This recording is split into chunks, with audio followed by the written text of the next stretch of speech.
Paano nga ba magpalit ng username sa ating Facebook page? So dito sa inyong Facebook page, so click nyo lang itong profile picture na nandito sa may kanang taas na bahagi at select nyo yung page na gusto nyo. Halimbawa, itong Pinoy YouTube tutorial. Yan. So pagka-click nyo ng profile, so punta kayo dito ng settings and privacy, tapos punta kayo ng settings. Dito naman sa settings, so punta kayo dito sa may page setup or search nyo dito sa search bar yung name. Yan. Tapos click nyo yung name at ganito ang lalabas. So andito yung name. Or punta kayo dito sa page setup at ganito rin ang lalabas. So click nyo lang itong name dito. Make sure lang na tama yung inyong Facebook page at ito na yung inyong username. So papalitan natin yan. Click nyo lang yung edit dito sa may kanang bahagi at sample natin. Tanggalin natin yung YouTube.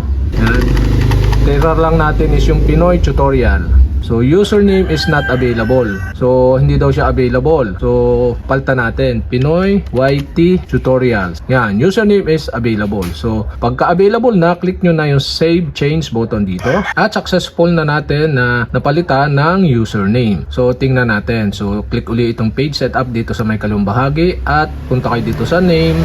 At yan, napalitan na natin ang Pinoy YT tutorial. So pag naghingi nga pala ng password ng inyong Facebook, enter nyo lang para ma-save yung username. Yan guys, successful na natin napalitan ang username ng ating Facebook page.